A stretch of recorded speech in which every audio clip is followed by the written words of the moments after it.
Emperor has been expecting you. Greetings, Star Travelers, this is Man and Ushanka. Anyone who watched Star Wars at least once remembers that very part from the first episode of the epic saga, the Phantom Menace, in which Queen Padme Amidala, her closest entourage, and two Jedi, Obi-Wan Kenobi and Qui Gon landed on Tatooine, trying to escape the evil Krayt Federation. In the film, we were shown what Jedi Master Qui Gon and Queen Amidala did during the, if I may say so, anchorage of the royal starship on the surface of an inhospitable desert planet. They sought the new hyperdrive for the Queen's vessel, they taught Jar Jar Binks some manners, and of course, they were trying to free Anakin Skywalker from slavery. And they were making risky bets on sweepstakes. They were having fun, I dare say. But have you ever thought about the fact of what Obi-Wan Kenobi was doing while the noted events were taking place? Was he meditating? Was he following the example of Revan, an ancient Jedi Master who loved playing the card game called Berserk against the pilot? Or maybe he put on some of the royal garments that were mentioned in the film? Well, there is a possibility. However, these are just assumptions. Nevertheless, we do know about an incident that occurred to Obi-Wan when the real Queen was present in the city of Mos Espa.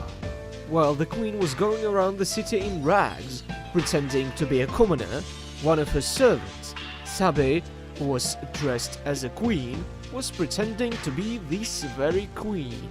And she did quite well, effortlessly fooling the Krayt Federation, which of course was intercepting communications between Padme's ship on Tatooine and her palace on Naboo.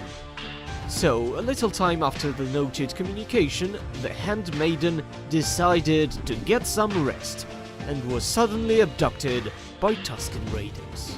After realizing that something was missing, the well-known young Jedi Padawan Obi-Wan Kenobi wasn't too confused. He went searching for the lady, and crossing the sandy desert, he stumbled upon some rusty metal trash dump that turned out to be a sacred place for the Sand People. After entering a ramshackle sandcrawler that served the purpose of a base for a Tusken tribe, this young Jedi bravely rushed into the thick of things, defeating the tribal leader and freeing the pseudo queen from the savage hands. After these events, the couple went back to the ship, and as if nothing happened, continued waiting for their friends and companions to come back. And it seems Obi-Wan very much liked to save various princesses, queens, duchesses, both real ones and handmaidens in disguise. And then, after the rise of the Galactic Empire, Kenobi recalled this event with some nostalgia during one of his traditional meditations in the solitude of his Tatooine hut. And thus, our today's video is going to end. Please tell me your opinion about it in the comments, and don't forget to leave a like. For you it is very easy and quick, and for me it is very important. Thanks for watching, and as the ancients said, let the Force go with you, always.